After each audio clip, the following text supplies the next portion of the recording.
Ryan Stick Show. It's the Ryan Stick Show. Ryan Stick Show. It's the Ryan Stick Show. Let's get out of here. Well, if it isn't a meeting of the Diamond Lovers of America. It's Spiderman. What? Spider-Man? Where? Oh, I just get so flustered when I meet a celebrity. Today, I am so overwhelmed. I feel like I could literally crawl a building. Today, I'm speaking with the producer and head writer of Spider-Man, the animated series. Please welcome John Semper. How you doing, man? Hey, Ryan. How are you? It's good to be here. I'm absolutely great. Now, is that right with the title? Because Wikipedia and IMDb always does animation wrong, in my opinion. I mean, there's serious credits, and I know your name is your blood type is all over the show. Every episode, your name is the first credit you see right after the titles finish. Yeah. Tell me exactly your full title of Spider-Man the Animated Series, because this your soul is on screen. So let's hear it out. Well, thank you. I was technically the producer, one of two producers, and I was also what they call in animation a story editor, what we would know as a head writer. I don't know why in animation they call it a story editor. It's a very misleading title. I was the head writer.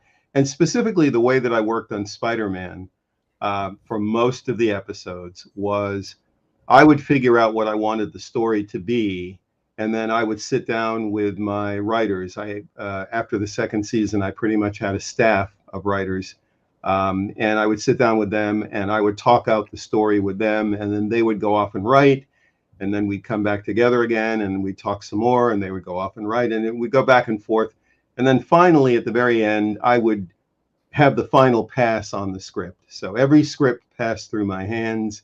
And every story started with me. Every story started with me trying to figure out what I wanted. Now, in the first 13 episodes, it was a very different process. Stan Lee was involved. Avi Arad was involved. Bob Richardson was involved. It seemed like everybody, the janitor was involved. You know, the person who brought in snacks at lunchtime was involved. It seemed like everybody was involved in scripting the first 13. But after the first 13, things kind of calmed down a bit. Yeah, clearly. I mean, I noticed the only time I ever saw like Story Not By You was the Doc Ock episode from season 1, but it said it was by Stan and Avi. Yeah. It's interesting to me because that was the first episode I had seen, and I'm just like, that's pretty good. But then when I saw Night of the Lizard, I felt like the soul of Spider-Man and what this series would do. That really encapsulated like what you were going to go with. I've talked to enough people in animation to know that sometimes animations come back late, and sometimes it forces you to show episodes out of order. In that first season, what was the first intended episode? Well, it's an interesting question. All of these questions that you're going to ask have very complicated answers, so I will try to keep it short.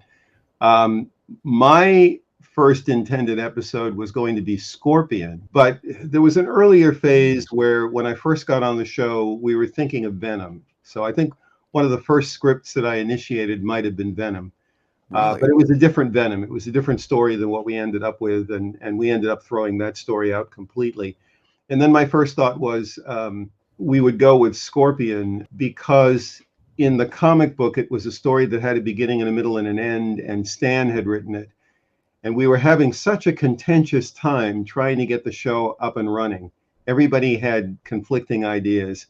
And as the head writer, I thought, well, let's just stick to a story that Stan did, because that will already have a kind of an inherent approval. So it was going to be Scorpion. And then at the same time, I started doing Lizard.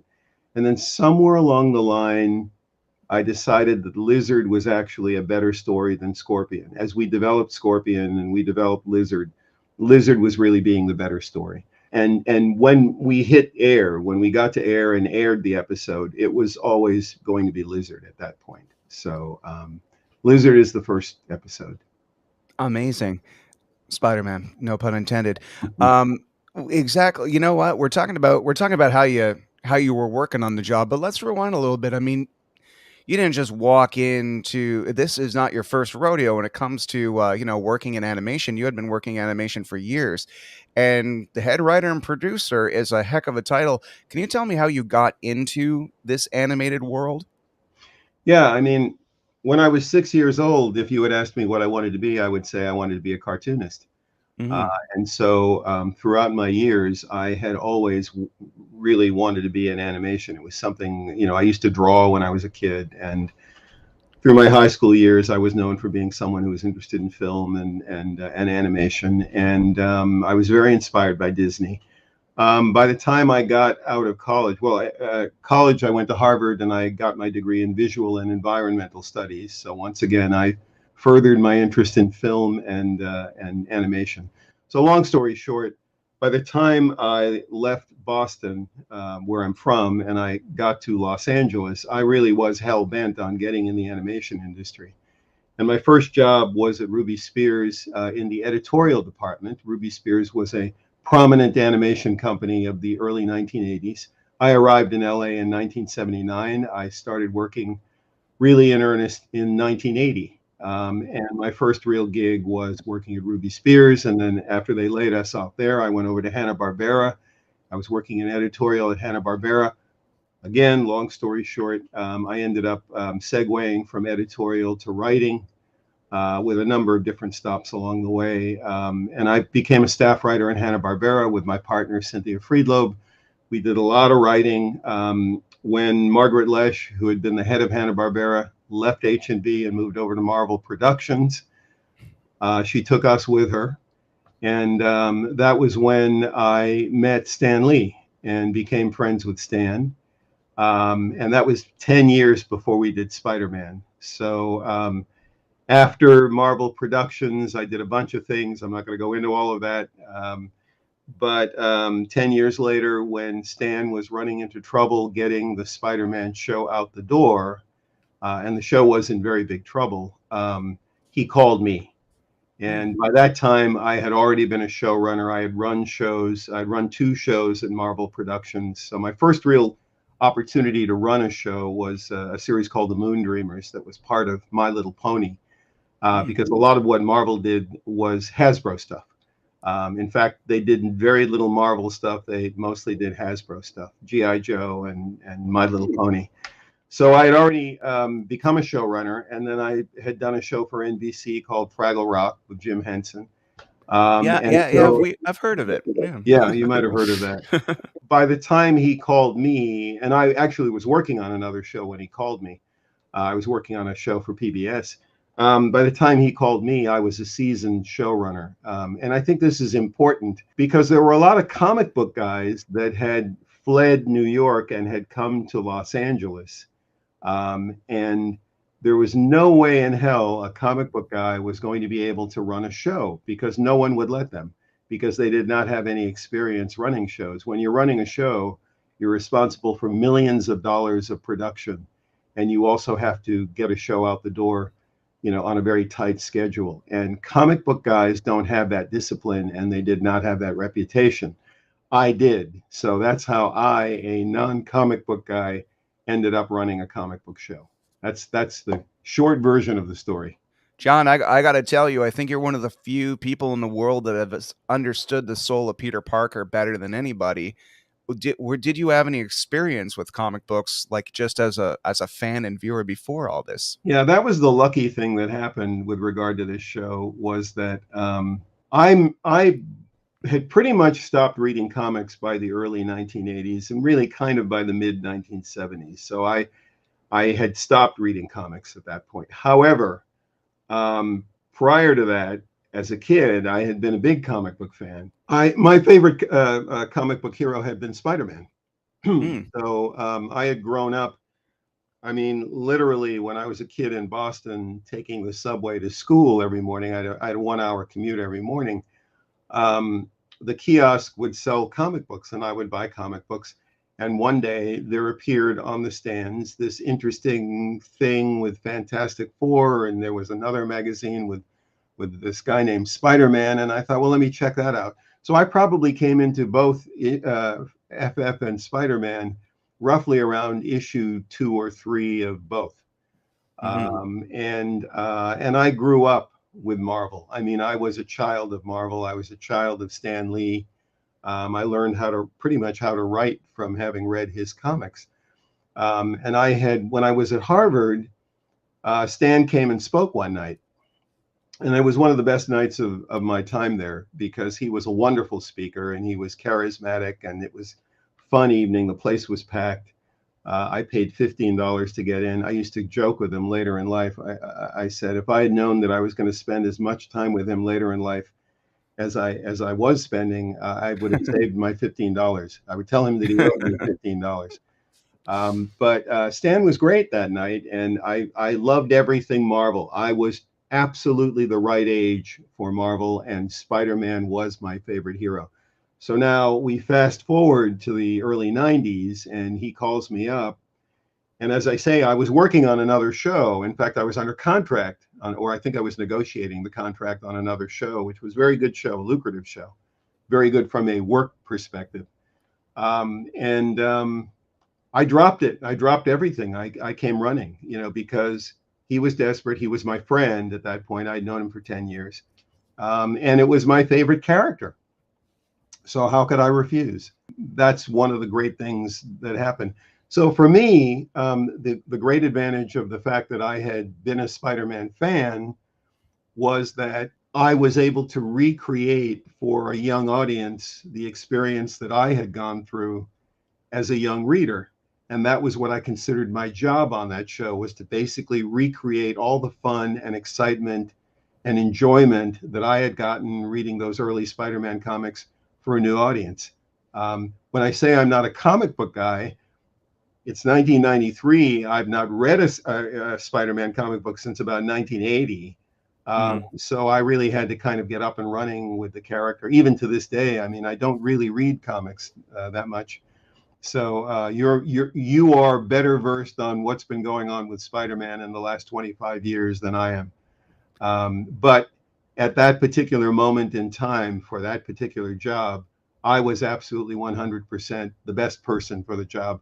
I had the show running chops, and I also was a huge fan of Spider-Man. Who is that little creep? Some mugger after my money? Heck, if I could find any on me, I'd split it with him.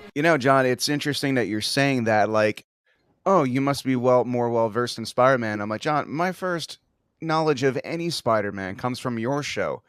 And your choosing of kind of taking parts of the lore, like the Venom saga, but compressing it into, like, 3 20-minute cartoons as opposed to endless issues, because a 10-year-old's not going to run out and buy that many issues. Let's face it, that's for a more seasoned reader. And Venom was, really originally in the comics targeted for more of a teenage audience. But, your show was this beautiful stepping stone into this magic world of Marvel. And it's funny that you say you're a Marvel kid. Spider-Man was the show that really taught me the complexity and importance of a Marvel universe. Like in season 2, the guest stars. In season 1, it's like, meet your villains. But season 2, it's like, and now meet your buddies. Blade, Punisher, Morbius, all these iconic characters showing up one after another. Yeah. So was it always the intention to, like, really show Spider-Man and his, quote, amazing friends, but, in the Marvel universe, here are all these other heroes that have, their own titles in their own right, but here is our version of them? Was that always the intention? No, I don't think so. I think that it's funny because for different reasons, mostly utilitarian, I recorded every creative meeting that I had on Spider-Man the Animated Series. So I have, several hundred hours of us discussing stories and scripts. And I didn't do it for posterity. I did it because I'm not a writer that likes to interrupt meetings by taking notes. Hold on for a second, and then I scribble notes. I prefer to just let things flow, and then I would hand my writers a tape and say, okay, listen again to this meeting, and then write from that.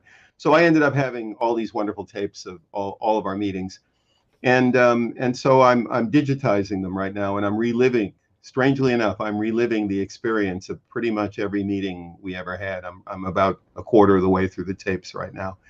And what's interesting to me is that there's kind of a conflict. In the first season, it really is the product of kind of a group think, because I was not fully entrusted with control of the show. They had fired their first story editor, and now they were very leery of writers. So I kind of came in. I mean, it was a shock to my system because, I had done shows where they just hand you the show and then you're off and running, and you get notes and whatnot, but you're still pretty much in control. Now I was doing a show where I walked into an environment of great distrust, and as I'm listening to the tapes, Avi's got a point of view, or an idea of where he wants a story to go. Stan has a point of view. The network guy has a point of view, although mostly he's just sort of being an irritant. Trying to wrangle all these different points of view, it's a very interesting, torturous journey that I was not always really very much in control of. So the first season, I think Stan just wanted action. He's just telling me over and over again that he really wants things to keep moving and he wants action. And I'm trying to go for a deeper kind of story. So I'm reaching for the kind of thing that I ended up doing in later episodes, the kind of thing you're talking about. Thank you. Yeah, well, you're welcome. It was a hard fight because there were a lot of people that were just sort of looking at me like, why are you doing it this way? One of the questions that comes up a lot in the tapes is Stan will say, why do we have Harry in this episode? Why? He's only in it for one scene. Why is he here? It adds nothing to this story. And I would say, well, I'm setting up something that I want to have happen, 5 episodes down the line.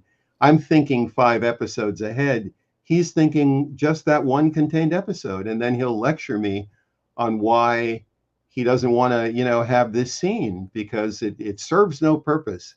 And so it was hard for me to convey the kind of complexity of storytelling that I wanted to do during that first season. And then Avi just basically thought that I was a nincompoop and wanted to dictate stories to me that he thought he wanted to do. And I had to listen. So a lot of Avi is in the first season, for better or worse. And, Avi had a really good story sense on some level. Stan is Stan. And Stan has wonderful a facility with dialogue and keeping things simple, so everybody contributed something. I think the one thing I contributed that ended up having lasting value was that intertwining stories and complexity that you're talking about. Stan used to fight me every step of the way whenever I would try to make intertwining stories and complex stories that would pay off several episodes down the line. And then one day he came in and he loved watching Seinfeld. He loved Seinfeld. And he said, there's a thing they do in Seinfeld where they do 5 different stories at once. And then at the end, it all ties together and it's just all complex. And I said, Stan, that's what I'm trying to do on this show. and this was a shock to him, so I don't know. It was a very difficult dance that we did in the first season.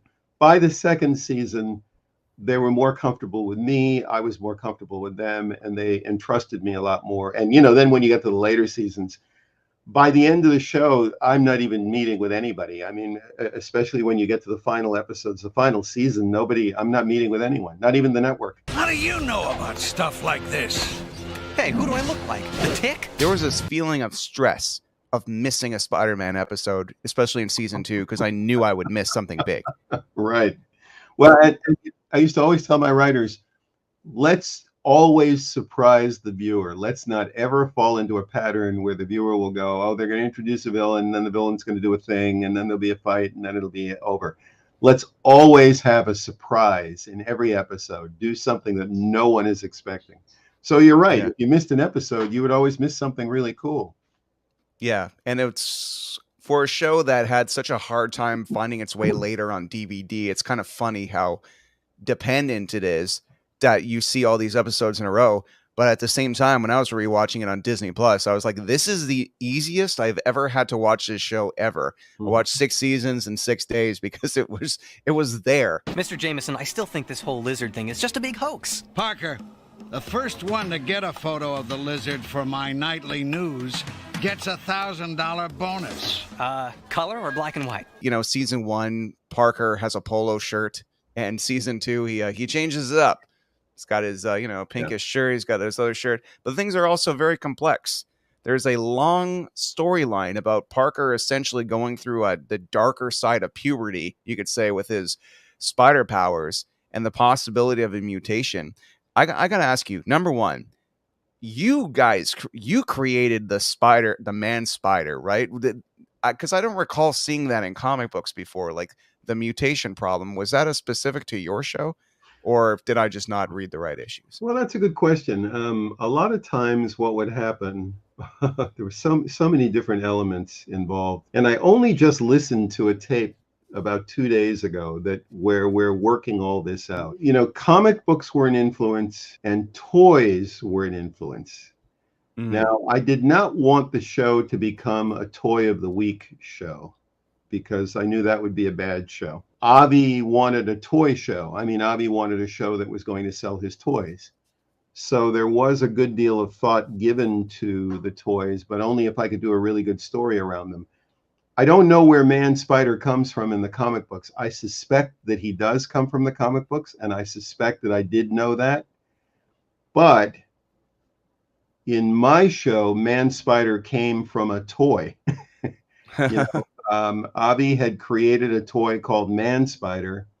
And I always had this thing, and we're going to talk about it later because I know there's some stuff you're going to ask me about, and it will tie into this, which is that when I was a kid and they made a toy of a show that I watched, and the toy had nothing to do with the show, I always felt cheated. It's like, I don't know if you've ever seen Star Trek, and there's one of the first Star Trek toys was a Star Trek helmet, and it was a helmet that they simply put a Star Trek sticker on, and it has nothing to do with Star Trek.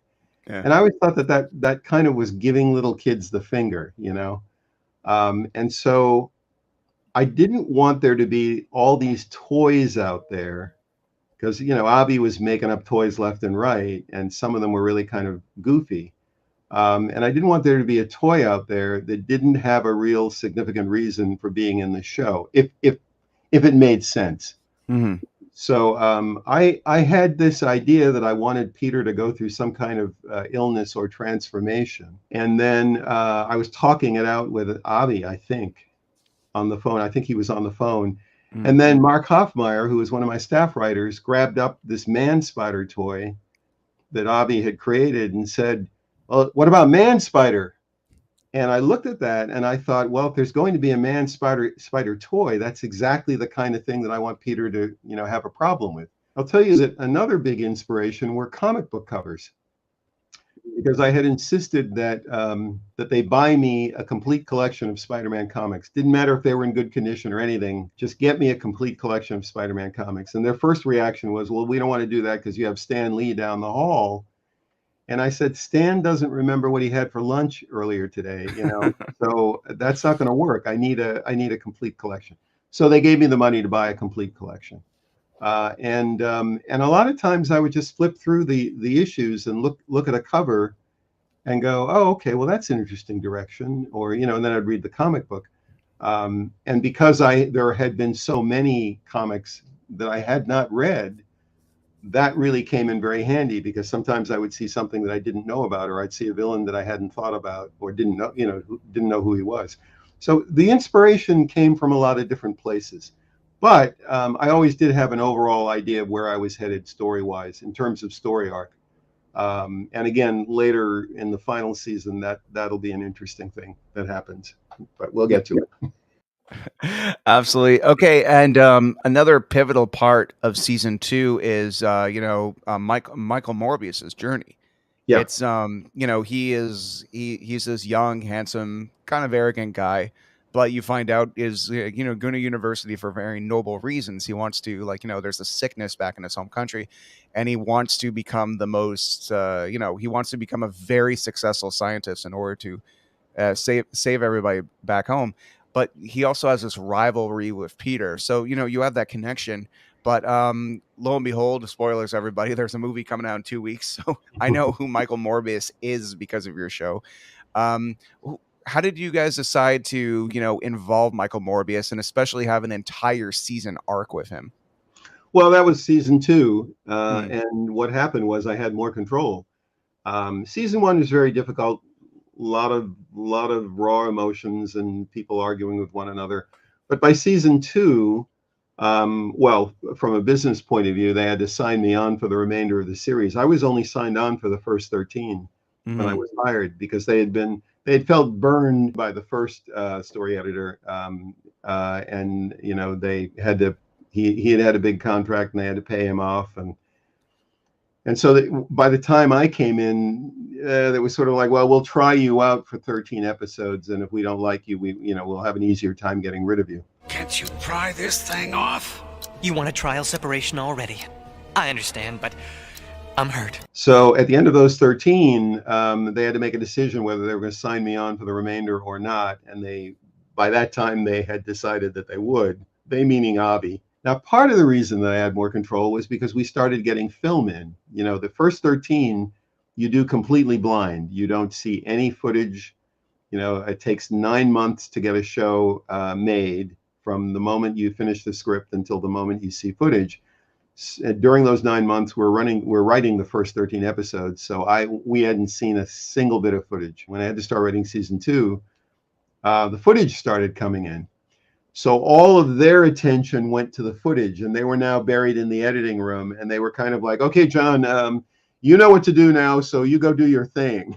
And it was the greatest moment in the series for me, because I still had to answer to Avi, and so you can feel it in the writing and the story structure. You can see that I'm introducing characters that aren't going to pay off for a few episodes. You can see that the complexity is starting to really be there. I love that whole Punisher Man Spider arc. I mean, I watched that like I had nothing to do with it. I just watch it, and I find it exhilarating, and you can feel my personal creative freedom coming through in those episodes. So Morbius was kind of a part of that. I just felt that the character did not have a really strong backstory, and I wanted to give him one, and I also wanted to tie him in closer to what was going on at Empire State University. And I wanted to start making my characters function as an ensemble. So giving him a love story with Felecia was very important to me, because now Peter had Mary Jane, so I wanted Felecia to have somebody. And it was really, for me, it was when the show came to life. I think the greatest moment that ever happened in the show is when Peter decided to change out of that polo shirt. Could we talk a little bit about the look of Spider-Man? This is the bulkiest version of Spider-Man I've ever seen, but one could be said about all the characters in the show. I mean, even Doc Connors is pretty decently ripped, and he's a man about science with one arm. Yeah. So I'm guessing the look was all action figures have big muscles. This is the easiest. Like, if it looks like this on screen, the toy can look exactly like it. I'm assuming that's why they went there, right? Yes. Okay. And I always stress this. I had absolutely nothing to do with the look of the show. So if you like it, it's not me. If you don't like it, it's not me. That was Bob's department. Bob is a brilliant craftsperson. He did an amazing job bringing the show to life. It was always a pleasure to see the show when it came in. I had nothing whatsoever to do with the look of the show. Only on rare occasions did I have anything to do with the editing of the show. So that's all Bob. Now, Bob's constraints, because, the thing is, when you're working on a show like this, you're always constrained by something. You always have to, sort of negotiate with somebody over something. So Bob really kind of had to negotiate with the world of toys.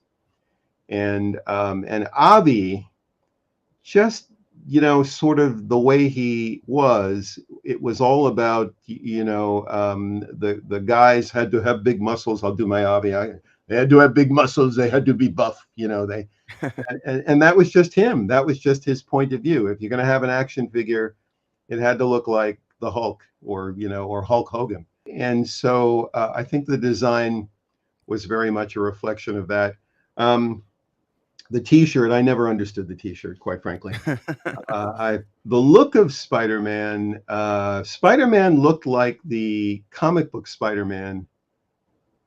And then one day I came into the office and Bob had distributed some new model sheet for Peter Parker.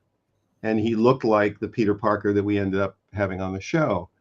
And I said to him, what happened? Because this guy didn't, to me, at all look like Peter Parker.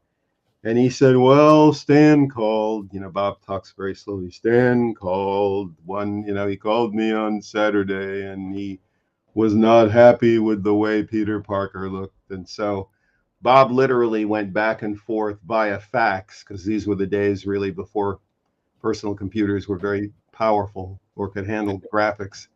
So they faxed back and forth, and Stan would say, no, change this, change that, fix this, fix that. And that's the Peter Parker that we ended up with, was really directly from the mind of Stan. I will say one thing about my show while we're on this subject. Sure. It is the only animated show where you get almost all of the original creative voices of the comic book working on an animated series. So my show has Stan Lee being directly involved, especially the first 13. Jerry Conway, whom I got to write The Lizard, the pilot. He did the first draft. Marv Wolfman, I hired Marv to come in and do, as I recall, I forget which one he wrote, but he was involved. And Len Wein. I had Len in to do some writing in the very early days. It's the only time that happened, and it's the only time it will have happened. It's not possible for it to happen now. No. So they can make all the Spider-Man series they want from now on, from here until eternity. This is the only one that will have the involvement of the major creative forces other than Steve Ditko. And believe me, if I could have gotten Steve Ditko involved, I would have. There have been a few series of Spider-Man since your show, and it's what's interesting to me is that people only remember historically, not looking at modern ones, but they only remember two. They remember yours and remember the one from the 60s, but there was like 3 or 4 other ones in between that, but they've just been kind of forgotten. But I think it's because it was kind of done in that whole wham pam save the day. I mean, without the depth and complexity that you put into it, when enjoyment is kind of disposable, like it's like an ice cream. Yep, like an ice cream. Good. Well, I had ice cream. A week later, do you think about how it tasted? No, you remember you had ice cream. So just to say, I think on behalf of me and everybody that's watched this show, we appreciate you trusting us as viewers to accept a story in a world that big. Because frankly, like years and years later, here we are talking about it. And not much can be said about the Spider-Man shows from the 80s in the same way. Well, they all have their fans. I just like to say they all have their fans, and I appreciate that. People tell me that Spectacular Spider-Man was a particularly good show. It's never seen it. Yeah. I'm sure that they're telling me the truth. They're gonna do a new one right now. I'm sure they're gonna pour a ton of money and time and effort into it. This Kevin Feige person does an amazing job of presiding over the Marvel Universe. So I'm sure this will be a very good Spider-Man show coming on. We haven't seen it yet. They're making it now, but I'm sure it will have its fans. I think that what my show did was we were the first ones who were allowed to bring the comic book to life. Take the essence of what made the comic book great and bring it to the screen. And I don't think the ones after my show were able to do that with quite the same amount of freedom. The other thing you have to remember is I had the entire Marvel universe at my disposal. Yes, you did. Which most of these series do not. Something that I really appreciated and everybody else did. Kids, just taking a second here, just to remind you, you see trailers for things that come out 2 years later. This was kind of dropped on me where one day I'm watching Spider-Man, the animated series, and there's the X-Men. What? They have their own show. Can they do that? What? just picture little me, just like. And I call up my friend Marlon and Jason, who I'm still very good friends with these days. And back then the phone was like this. I'm like, dude, did you see Spider-Man today? And but that's super interesting because the cast was Canadian for X-Men. Tell me about that mashup, because that was sorry for swearing, everybody. That was fucking awesome. It was really, really cool. Like, these days in MCU, it's always like that, but back then, no, that was the first big crossover. Well, like I said, I always wanted to surprise you guys. I mean, it was like, what can I do next that will top what I did last week? And it was totally my idea. As I said, I did have the whole Marvel universe at my command, at my disposal.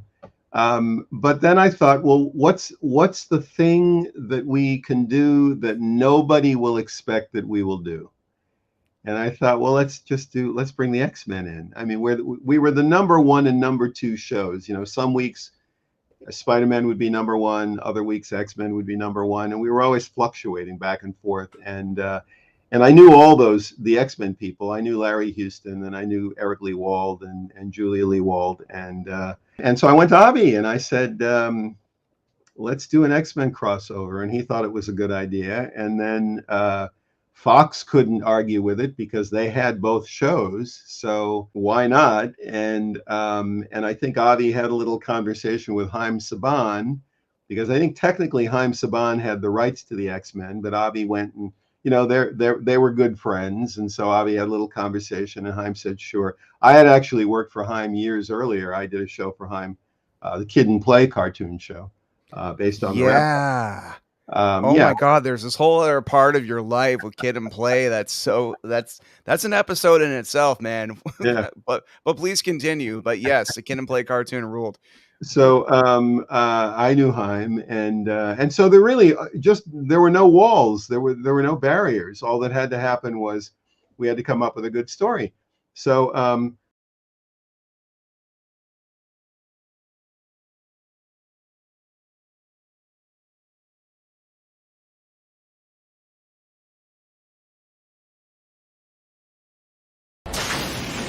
Power of lightning, strike again! Power of web shooters get real sticky. I will admit to you right up front, I am not the biggest X-Men fan. I was not very well versed in the X-Men universe. X-Men fans are rabid, and they know every little nuance of that universe. So I just called up Eric and I said, come over here. You're now hired to be a consultant. So you come over, and I think he brought in 2 of his writers, or one of his writers, one of the Edens brothers, to write those episodes, because I wanted Eric to be there to preside over the X-Men-ness of the whole thing. I didn't want there to be any errors. I didn't want there to be any glitches, any continuity problems. I had the basic story. I think the basic story I knew was part of this whole mutation that Spider-Man was going through. But I just said, do what you do. Tell your X-Men story, and I'll preside over Spider-Man. You preside over X-Men, and we'll make it all happen. We did 2 episodes, and I could hear all of your little minds being blown that Saturday morning. Yeah, well, it's still being blown right now. Like, I'm used to it, but Cal Dodd of the Voice of Wolverine's like kind of a friend of mine now. So to hear Christopher Daniel Barnes and Cal talk to each other, especially after consuming season 1 so quickly, it's just like, you guys, and frankly, thank you for doing that and and also giving honor to the other show, because you could have just hired some sound-alikes. Because like I said, all the Wolverine cast was Canadian. You could have just got some LA people, but thank you for actually doing that, because well, the network had a vested interest in keeping the X-Men, of the same quality that was on their other hit show. It was relatively easy, quite frankly, because they were recording X-Men at that time, actively recording it, and so it was just another recording session for them.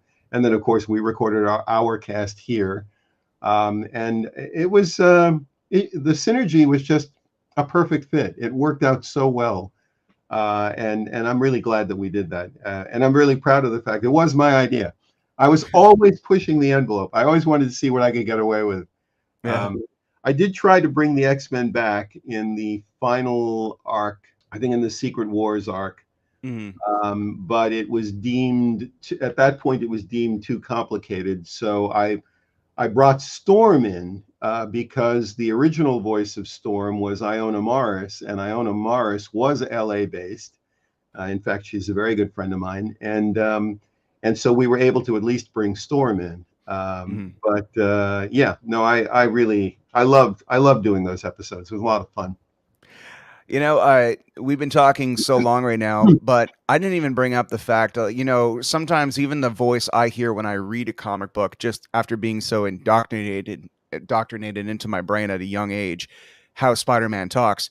Christopher Daniel Barnes was so good at showing the world through Spider-Man's eyes, despite the fact that Spider-Man can be very Charlie Brownish at times.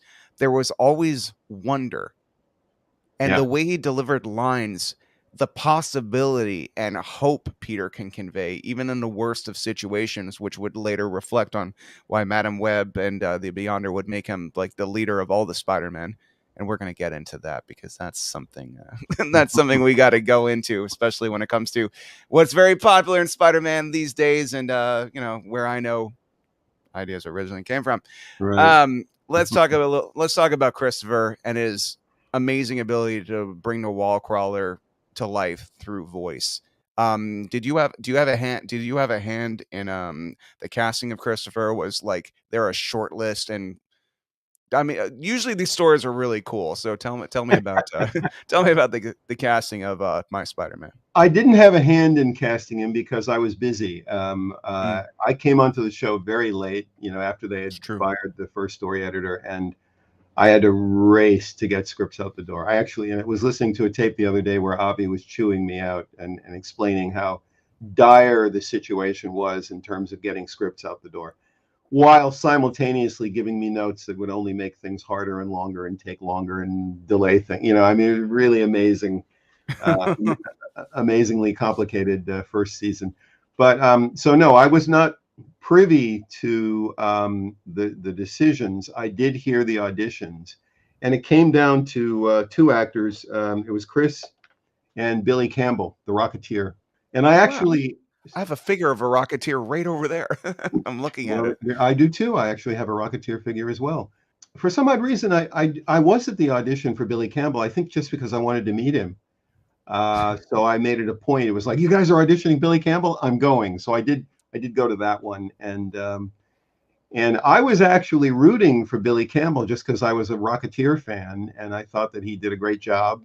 And I did not know Chris, so it's good that the decision had nothing whatsoever to do with me, because I would have gone with the Rocketeer, and in point of fact, Chris was the right choice. So I can take no credit for that whatsoever. Chris was great. Chris is one of the finest voice actors in the business. He's a great actor, but he's one of the finest voice actors. The work that he did on Spider-Man was so incredible, especially when we get to that last bit that I know you're going to ask me about, where he has to play 5 or 6 different Spider-Men, all with 5 or 6 different personalities. And he's got to convey that through acting because it's all the same voice. I mean, it's brilliant. He was a brilliant actor, and he is a brilliant actor. He's a good friend. I admire him as a human being. I think Chris is a really cool human being. And we couldn't have done the show that we did without Chris. So I'm very happy that decision was not left up to me. Not that, you know, I'm sure Billy Campbell would have done a great job, but I think that fate got it right on that one. It was meant to be Chris, and we got really lucky having him be the voice. Yeah, I just found out the other day that he played Eric on The Little Mermaid. He was the prince. And Greg in the Brady Bunch movies. And I'm just like, had I known as a kid, I was under the impression you were allowed to have one job when you were a kid. So to this day, I still have this naivety when I look at IMDb, and I'm surprised that people worked more. Just prior to that, as a kid, he had done the TV show Starman with Robert Hayes Robert Hayes playing his father. And we reunited them because we had Robert Hayes as Iron Man and Chris as Spider-Man. So there was a wonderful little, reunion that occurred in the recording booth at that time. See, it's still happening. Yeah. It never stops happening. Okay, so it's funny you say that. Like, we could go by season. Come on, everybody, we all love the show. Let's talk about that. Some more of those voice casting. I mean, come on, man. You're J. Jonah Jameson. Pretty much the definitive before J.K. Simmons came on. Yeah. He was the voice. He was the voice, and he's also an icon. Tell me about casting some of these incredible characters. We had an amazing cast. It was really the first era where you could get really big stars to come and do a cartoon show. So, the early '90s was when that started. Now it happens all the time. And you got J.K. Simmons doing the voice, and what's that show that Invincible. Invincible. Thank you. Yeah. You've got people like that doing voices.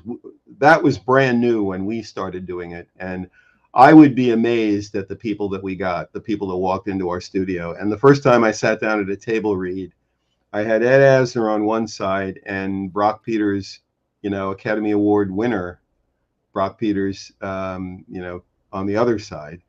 I could barely breathe because I was so starstruck. Brock, unfortunately, bowed out. He was the original voice of Robbie Robertson. Okay. And then we recast. But Ed Asner became a friend. I mean, Ed really became a good friend, and I got to know him really well, and he was a really wonderful guy, tremendously intelligent, really very funny. I would be in awe. And I would even, over the years, I would forget some of the people that we worked with. I mean, we had wonderful people like Rue McClanahan and David Warner. And it was a fantastic cast. It was great working with these people. Martin Landau, my favorite thing about first of all, my favorite thing about doing cartoons is working with actors. Not so much artists, because artists can tend to be prickly, finicky, and weird, but actors are wonderful. They're children. They're all about play. They've had wonderful experiences. So my favorite experience of doing Spider-Man was being in the green room in between takes, doing the recording session, because you get people like David Warner and Ephraim Zimbalist Jr. and Martin Landau all in a room discussing their careers and talking about plays that they did in England during the war, and they'd talk about other celebrities, and there'd be gossip, and man, that was the greatest time. I thoroughly enjoyed just hanging out with those guys and being in the green room. And then you had all the young actors too, like Sarah Ballantyne and Chris Barnes and Gary Imhoff, and I mean, just wonderful times with really great people. So those were my favorite times working on the show, were the recording sessions, writing the show with my staff writers, all of whom are great, and then being in the recording studio with all these famous actors, Speaking of actors, I was trying to find it as you were saying. Who did Martin Landau play? He was the Scorpion. He was the first Scorpion. Yeah. We had him just weeks before he won an Academy Award for Ed Wood.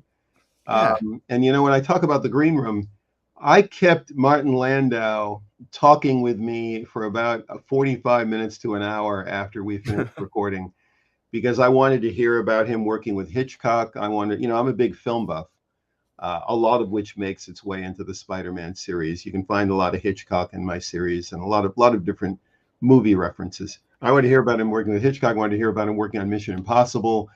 And we just talked and talked and talked and talked. And he would show me, he would talk to me, he was talking to me about what he would do to portray Bela Lugosi. He said, John, whenever he would smile, the edges of his lips would curl down, and he would demonstrate it for me, so Bela Lugosi would go, that was kind of his smile. And I've got Martin Landau, about to win an Academy Award, demonstrating for me how he portrayed Bela Lugosi in the Tim Burton film. So, it was heaven. My favorite times working on Spider-Man were in the recording booth. I definitely see the part where you're a film buff. Peter at one point has a nightmare in which his head is on a giant spider and or a spider, or he's like in a tiny one, and I'm like, that's kind of like The Fly, right? The original Fly with Vincent Price. Vincent Price, David Hedison. Yeah. Oh, there are lots of movie references. I'm a film buff from the 70s. So the Venom episode, the Venom 3 is really kind of Strangers on a Train. That's like Robert Walker stalking Farley Granger in Strangers on a Train. There were all kinds of little bits and pieces of movie things, none of which I can remember other than that one. But I'm a real serious old movie buff, and a lot of those movies work their way into the series. Well, that definitely shows why the show resonates so much after all these years, because you didn't go into it thinking, they're kids. What do they know? Yeah, here's some crap. Like it, kids. Like it. Here's your precious Spider-Man. I'm glad you put a lot more attention to detail into it. And speaking of attention and detail and showing a little bit of heart on screen there is an episode called Make a Wish, followed by Attack of the Octopus Bots. That is incredibly deep. And it's a story about, just a refresher, ladies and gentlemen, Peter is having a particularly bad time and gets a letter from some parents saying their daughter is their biggest fan. But he decides to jump, but he reluctantly, with Madam Web kind of telling him, go see this person. He goes and visits her, and they have a little adventure on their own. Even when Spider-Man's in trouble and she's 8, she still runs into danger to save him and befriends a cabbie named Mousy, who is one of my favorite characters on the show, by the way. This all happens, but then you find out at the very end of the episode, you see that she is terminally ill.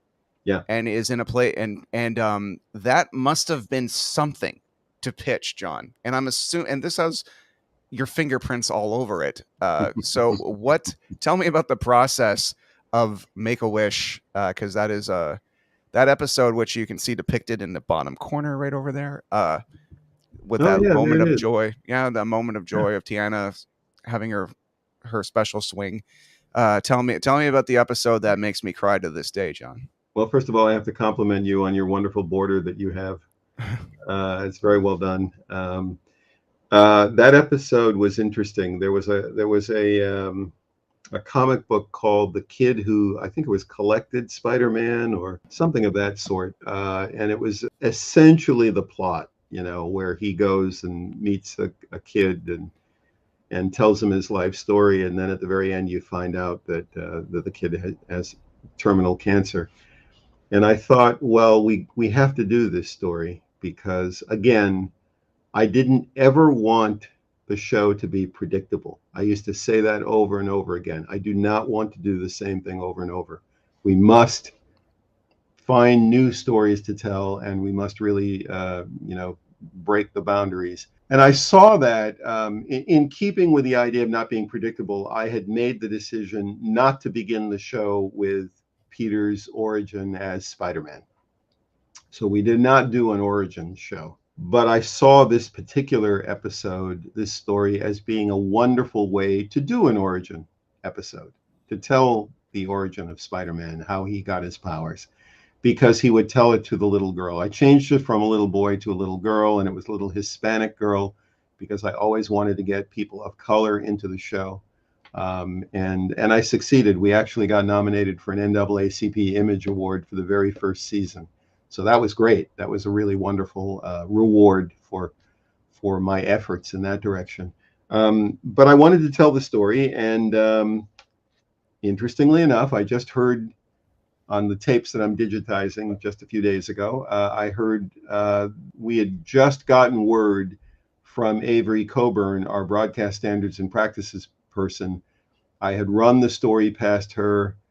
She had agreed that it would be okay to do it because, normally we could not do death on Saturday morning, but there are always ways to find exceptions. And this was one where she felt that it was important for the story that we find out at the end that the young girl was going to die. Thanks to you, I had the greatest night of my life. I should be thanking you. You You made me believe in myself again. If there's anything you ever want... There's one thing. Would you take off your mask for me? I want to know who you really are. But I can't. Oh, wait. Maybe I can. For you, Taina. Wow, you're Peter Parker. Yes, that's who I am. That is so cool. Thank you, Spider-Man. Peter, you are the best friend I ever had. I was thinking the same thing about you. I'll keep your secret for the rest of my life. Thanks, Taina. Good night. So that was great. And what was really cool about the tape that I listened to was Avi was crowing about what a great episode that was going to be. Stan was excited about the episode. I was excited about the episode. But yeah, I mean, that was that really came from the out of the box thinking that I always tried to apply. I always wanted to do absolutely the thing that you weren't expecting. You were lost, but now you are found. And it's a good thing, too, because we have a job to do. It will be your greatest challenge. Wait! What kind of challenge was she talking about? Oh, well, I suppose it doesn't matter. I do know who I am now. And I'll be ready. And it's all because of the faith of a little girl who's more of a superhero than I'll ever be.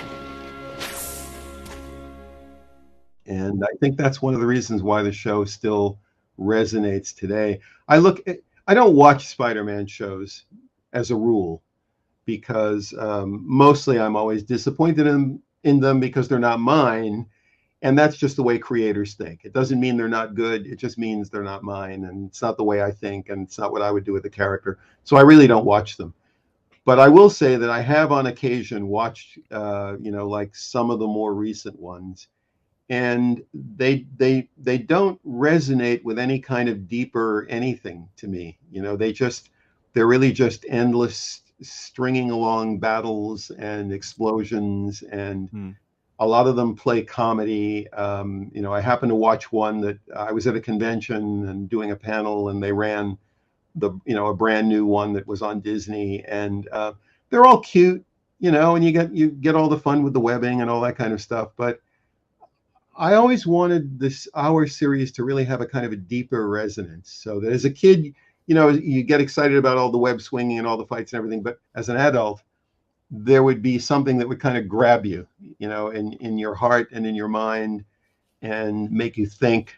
And so that's what I think is missing in a lot of these cartoon shows today. Your show, The Spectacular Spider-Man, are the only shows I will watch or rewatch of Spider-Man, just because the other ones are kind of just trying to sell toys. Like, there's Spider motorcycles for some reason. There's a bunch of other stuff. There's a whole different cast of characters he's friends with that just kind of seems like, how can we sell toys? And even though your show did sell toys, there was a good balancing act.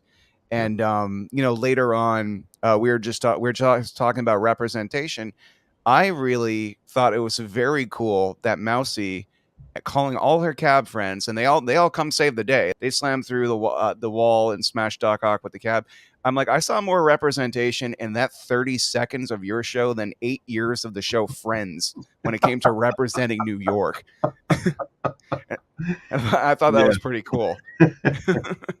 That's great. So moving on, your show tugged at the heartstrings. You did a lot of things that threw my everything is a happy ending balance off, including having Mary Jane do a similar thing that happened to Gwen Stacy, where a girlfriend of Spider-Man falls off a bridge, Green Goblin's involved, things don't work out well.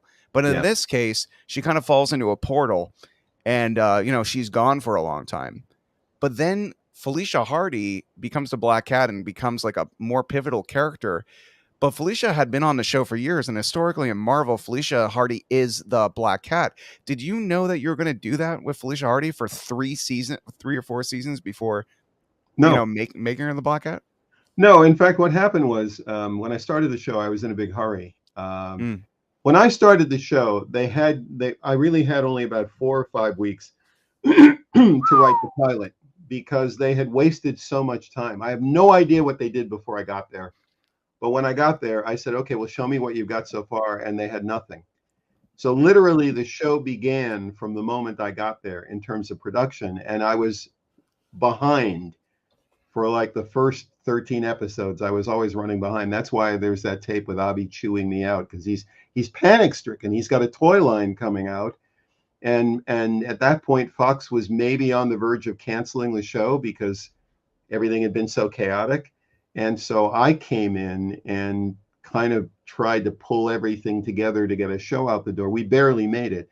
That's why the first episode aired in September, I believe, September and November. And then the show doesn't actually begin airing regularly until like January or February of the next year, because they had so botched their production. When I came in, I had to hit the ground running.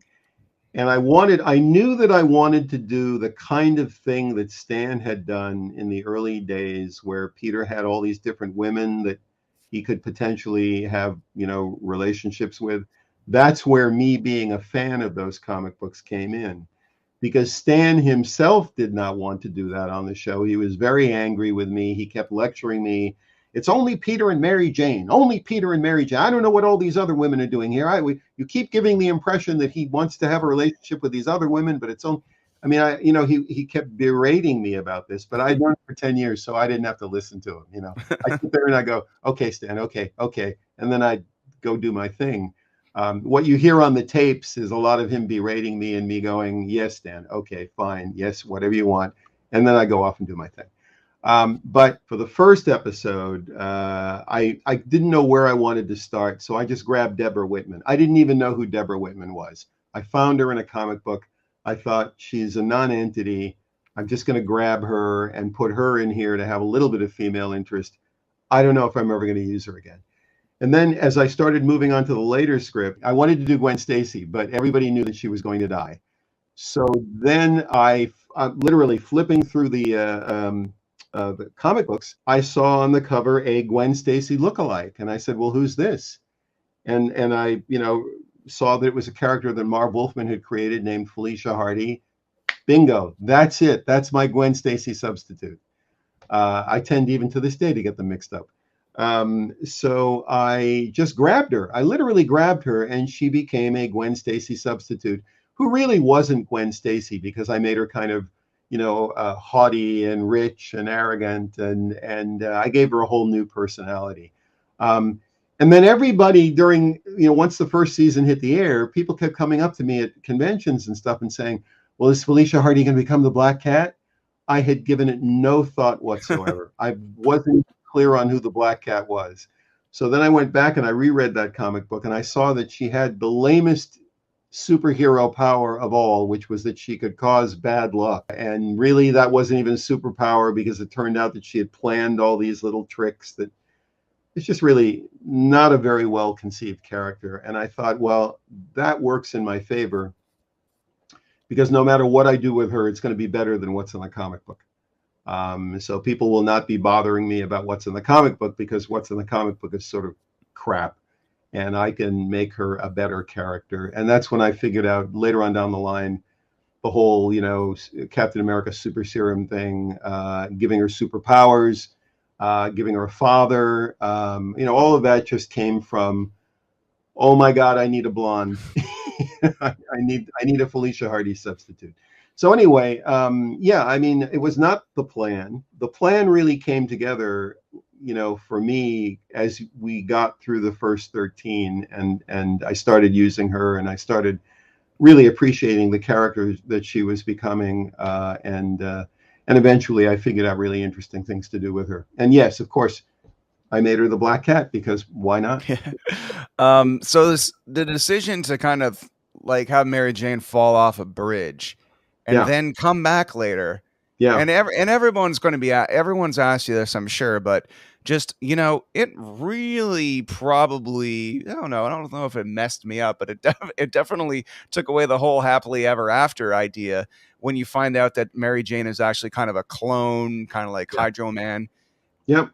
Kind of dangling that carrot, you took it away, you bring it back. And this is over a span of years. When you have to wait week for episode, that's kind of crazy that you only resolved Mary Jane falling off of a bridge into a portal so long after. And then that resolution wasn't even a real resolution. So I'm rewatching these episodes being like, that redhead's fake. This is like, you're having a wedding. Yeah, it's not her though. Yeah. she's doing all this stuff, this incredible character development. He's telling her secret identity. I'm like, no, the real Mary Jane fell in a portal. She has no idea Peter Spider-Man. How did you go about deciding Mary Jane's arc and unfortunate fate? Well, you Ryan.